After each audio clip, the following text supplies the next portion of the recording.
बिस्मिल्लाहिर्रहमानिर्रहीम। अस्सलाम वालेकुम। मैं हूं शैला नौशीन और आप देख रहे हैं हमारे चैनल इजी पकवान। आप सब लोग कैसे हैं? आज मैं फिर आपके लिए लेकर आई हूं एक नई रेसिपी, पंजाब की रवायती रेसिपी साग। साग को बनाने के लिए हमें क्या क्या चीज़ें चाहिए और इसको झटपट से कैसे तैयार करना है हमने। साग सबकी फेवरेट डिश है, लेकिन इसको बनाना मुश्किल है। मुश्किल इसलिए क्योंकि इसमें मेहनत ज़्यादा दरकार होती है।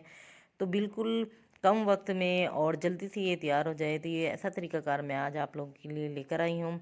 तो आज मैं इसको प्रेशर कुकर में तैयार करूँगी और झटपट से ये तैयार हो जाएगा। तो सबसे पहले वो लोग जो मेरे चैनल पर नए हैं, प्लीज़ मेरे चैनल को सब्सक्राइब कर लें, वीडियो को लाइक करें, वीडियो अच्छी लगी अपने प्यारे प्यारे दोस्तों में इसको शेयर भी करें। चलें जी, ये वीडियो स्टार्ट करते हैं। बिस्मिल्लाहिर्रहमानिर्रहीम। सबसे पहले यहाँ पर मैंने सरसों का साग लिया है। साग यहाँ पर मेरे पास फ्रेश साग है। यहाँ पर ये देखिए, ये 1.5 किलो के करीब साग है और यहाँ पर ये पालक है। साग बनाने के लिए हमें इसमें क्या क्या चीज़ें चाहिए, इसमें साग के साथ हमें पालक भी चाहिए और साथ में इसकी हमें बाथू भी चाहिए। तो ये बहुत अहम चीज़ें हैं जिसकी वजह से साग बहुत टेस्टी बनता है। अगर हम ये बाथू, ये इसकी देखें, आप इसकी पहचान करें, इसके बड़े बड़े ऐसे पत्ते होते हैं, इसका इस्तेमाल नहीं करते तो हम साग हमारा अच्छा नहीं बनता। तो यहाँ पर अब ये देखें, इसको कटिंग करने के लिए, वैसे ये साग इसकी जो ऊपर की डंडियाँ हैं ये अच्छे तरीके से रिमूव की हुई हैं।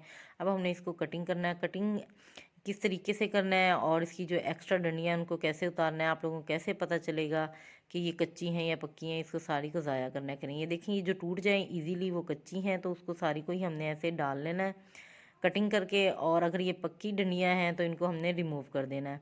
अब खुले से बर्तन में इसको हम कटिंग करेंगे। कटिंग करने के लिए देखिए, हमने ऊपर से हल्का सा इनके ये जो सरे कटिंग किए हैं, ये वाले, ये देख रहे हैं आप, क्लोज से मैं दिखाती हूँ। इसको हमने रिमूव कर देना और बाकी 1 बाय 1 हमने ये सारा साग ऐसे कटिंग कर लेना है। कटिंग आप किसी भी तरीके से कर लें। तो यहाँ पर मैं बनाने जा रही हूँ प्रेशर कुकर में, तो इसलिए मैंने इसको दरमियाने साइज़ का कटिंग कर लिया। अगर आप प्रेशर कुकर में नहीं बनाना चाहते, आप पतीले में बना रहे हैं, तो आप थोड़ा सा साग को बारीक कटिंग करें। तो मैं इसलिए बड़ा बड़ा इसको कटिंग कर रही हूँ, मोटा मोटा दरमियाने साइज़ का, ताकि ये हमने, क्योंकि इसको गलाना तो प्रेशर कुकर में हमारा जल्दी तैयार हो जाएगा। इसलिए इसको मैंने अच्छे तरीके से 2 से 3 बार बड़े से बर्तन में खुले पानी में इसको वॉश किया है। वॉश करने के बाद अब इसको मैंने प्रेशर कुकर में डाला है। अब आप यहाँ पर देखिए, प्रेशर कुकर में एक वक्त में पूरा नहीं आ रहा, तो आधा मैंने बचा लिया है।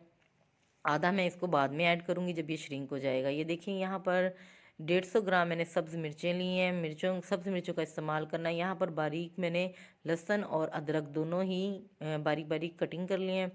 इसके बाद यहाँ पर मैंने 2 टेबल स्पून खुश्क साबुत धनिए का इस्तेमाल करना है और 1.5 चम्मच यहाँ पर मैंने नमक का इस्तेमाल किया है। नमक आप ज़्यादा कम भी कर सकते हैं। और 1 टेबल स्पून इसमें मैंने ज़ीरे का ऐड किया है।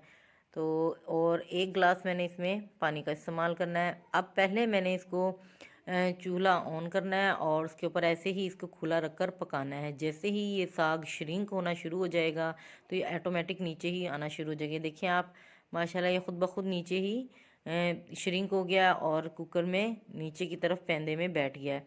तो अब जो बाकी का साग हमने धोकर रखा हुआ है, वो वाला साग अब इसमें हम ऐड कर देंगे ऐसे। और इसको 2 से 3 मिनट के लिए ऐसे ही पहले खुला पकाएंगे। जैसे ही ये साग पानी छोड़ दे और ये इसके पैंदे में इसके लेवल पर बराबर आ जाए, तो प्रेशर कुकर का हमने ढक्कन लगा देना और उसको टाइम देना है 8 से 10 मिनट। तो ये झटपट से जल्दी से ये हमारा साग तैयार हो जाएगा। प्रेशर कुकर में बहुत अच्छे तरीके से ये गल जाएगा। तो 8 से 10 मिनट का हमने इस पर टाइम लगाना है। इसको क्लोज़ करके रख देंगे हम। और जो फ्लेम है इसके नीचे हमने मीडियम टू हाई ही रखनी है। स्लो फ्लेम पर हमने इसको नहीं पकाना। पानी का इस्तेमाल साग में ज़्यादा नहीं करना, क्योंकि साग का अपना ओरिजिनल पानी भी बहुत ज़्यादा होता है। और ये देखिए, माशाल्लाह 10 मिनट के बाद जब मैंने इसको उतारा है, तो ये देखिए आप, इसकी स्टीम कितनी है। एक बार इसकी स्टीम निकाल देंगे इसमें। और इसकी एक और ख़ास और अहम बात जो अक्सर लोग इसमें भूल जाते हैं, वो ये है कि इसमें हमने बेसन का इस्तेमाल ज़रूर करना है। यहाँ पर मैंने दही ली है, हाफ़ कप दही है, इसमें 3 टेबल स्पून मैंने बेसन ऐड किया है। बेसन को इस दही में अच्छे तरीके से मिक्स करना है। मिक्स करने के बाद अब ये मैंने पालक में इसको, ये जो पालक और साग मैं तैयार कर रही हूँ, सॉरी, इसके अंदर मैंने इसको ऐड करना है। तो ये जो बेसन है हमारे पास, ये ऑप्शनल है। अगर आप लोगों के पास बेसन नहीं है, मकई का आटा है, तो आप मकई का आटा यूज़ कर सकते हैं। अब अच्छे तरीके से इसको हैंड मैशर की मदद से मैश कर लेंगे। इसको घोट लेंगे, घोटा भी कहते हैं इसको, घोटे की मदद से इसको घोट लेंगे। और ये देखिए ऐसे अच्छे तरीके से इसको हमने हाथों और पाँव की मदद से इसको अच्छे तरीके से जो जिस बर्तन में हमने ये हैंड मैशर की मदद से इसको मैश करना है उसको मज़बूती से पकड़ लेंगे ताकि ये हिले ना। और इसको 5 मिनट का अच्छा सा हमने मैश करना है। तो आप ये बात याद रखिएगा, जब भी हम प्रेशर कुकर में साग को तैयार करेंगे तो ये बहुत जल्दी सॉफ्ट हो जाता है और हैंड मैशर की मदद से 4 से 5 मिनट में ये इजीली मैश हो जाता है।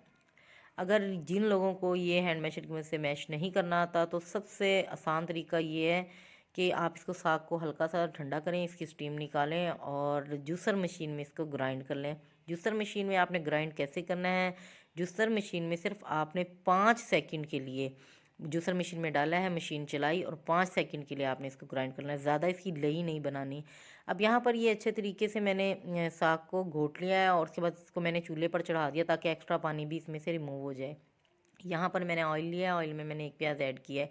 1 कप ऑयल लिया है मैंने और 1 कप मैंने बड़े वाला देसी घी का इस्तेमाल किया है, क्योंकि जो साग है वो देसी घी में बहुत ज़्यादा टेस्टी बनता है। प्याज जैसे ही लाइट ब्राउन होगी तो प्याज में मैंने अब यहाँ पर क्रश किया हुआ लहसुन ऐड करना है। लहसुन को पीसना नहीं है, मोटा मोटा क्रश कर लेना है इसको। आप छुरी की मदद से भी इसको कटिंग कर सकते हैं, ये देखिए ऐसे। और एक छोटा सा मैंने टमाटर लिया, इसको भी एक एक मिनट के लिए लहसुन टमाटर को अच्छे तरीके से इसमें ब्राउन करूँगी मैं। ज़्यादा ब्राउन नहीं करना, याद रहे कि साग में जब भी प्याज का इस्तेमाल करना है हमने लाइट ब्राउन, और थोड़ा सा पानी डालकर इसको मसाले को अच्छे से भून लेंगे। अब इसमें ज़्यादा मसाले नहीं मैंने इस्तेमाल करने। इसमें 1 टेबल स्पून मैंने कुटी हुई मिर्च का इस्तेमाल किया, 1 टेबल स्पून इसमें मैंने खुश्क धनिया पाउडर। ये साग इससे बहुत अच्छा ज़बरदस्त बनेगा। अक्सर लोगों के यहाँ हम साग खाते हैं तो वो मीठा मीठा होता है, जिसमें टेस्टफुल नहीं होता, टेस्टी नहीं बनता। तो इस उसमें ये है कि वो दही और बेसन का इस्तेमाल नहीं करते। आपने ज़रूर दही और बेसन का इस्तेमाल करना है। और उसके बाद हमने ये मसाले में जो मिर्चें वगैरह उसका भी ख़ास ख्याल रखना है। सब्ज़ मिर्च में ही ये पकाना है, अगर थोड़ी सी मिर्चें कम हो तो आप कुटी हुई मिर्चों का इस्तेमाल ज़रूर करें। तो यहाँ पर ये साग हमारा ठंडा हो चुका है। अब इसमें मैंने वीआईपी सा तड़का लगाना है। तो मैं सारे साग में तड़का नहीं लगाऊंगी, हाफ़ साग को मैं फ्रीज़ कर लूँगी, हाफ़ साग में मैं तड़का लगाऊंगी। तड़का लगाने के लिए हमें खुले घी का इस्तेमाल करना चाहिए, तो मैं इसमें खुले घी का ही इस्तेमाल कर रही हूँ, ये देखें। और अब इसकी एक मेन और ख़ास बात यह है कि जब तक इसका पानी अच्छे तरीके से खुश्क नहीं होता तो साग हमारा तैयार नहीं होगा। साग का जो पानी है इसको हमने अच्छे तरीके से खुश्क कर लेना है। अब यहाँ पर इस मकाम पर मैं नमक का टेस्ट करूँगी, नमक इसमें कम है या ज़्यादा है, क्योंकि नमक का इस्तेमाल जब हमने इसको प्रेशर कुकर में पकाया है तो इस्तेमाल किया है। और वैसे भी जो साग और पालक है नमकीन होते हैं, ये तुर्श होते हैं, तो इसमें नमक का इस्तेमाल कम होता है। यहाँ पर मुझे नमक थोड़ा सा कम लगा तो मैंने हाफ़ टेबल स्पून नमक का इस्तेमाल और किया है। आप यकीन करें, आप इस तरीके से इसको तड़का लगाएं खुले घी में, देसी घी का इस्तेमाल कर। जिन लोगों के यहाँ देसी घी है नहीं है तो सादा ऑयल ले लें, सादा घी ले लें। यहाँ पर मैंने ऑयल के अंदर ही देसी घी का इस्तेमाल किया है। लास्ट में यहाँ पर हाफ़ टेबल स्पून मैं गरम मसाला पिसा हुआ ऐड करूँगी और इसको अच्छे तरीके से साग को भून लूँगी। जैसे ही पानी ड्राई होगा तो इसको खाने के लिए सर्व करेंगे। ये देखिए माशाल्लाह झटपट से साग हमारा तैयार हो गया है और प्रेशर कुकर में तो बहुत जल्दी ये सॉफ्ट हो जाता है, बहुत जल्दी ही बन जाता है। अब यहाँ खूबसूरत सी प्लेट में इसको हम ट्रांसफ़र करेंगे, सर्व करेंगे इसको खाने के लिए। देखिए माशाल्लाह इसकी खुशबू, साग की बहुत ज़बरदस्त खुशबू आ रही है, गरम गरम बहुत खुशबू फैल रही है। गरम गरम चपाती के साथ देसी घी लगाएंगे, मक्खन लगाएंगे और मज़े मज़े से इसको खाएंगे। तो आज की ये मेरी रेसिपी अगर आप लोगों को अच्छी लगे तो प्लीज़ इसको लाइक कीजिएगा, प्यारे प्यारे दोस्तों में इसको शेयर भी कीजिए, अच्छे अच्छे कमेंट्स भी दीजिएगा। मुझे दुआओं में याद रखिएगा। अल्लाह ताला आपके और हमारे खानों में इसी तरह बरकत डाले रखें। तब तक के लिए अल्लाह हाफिज़।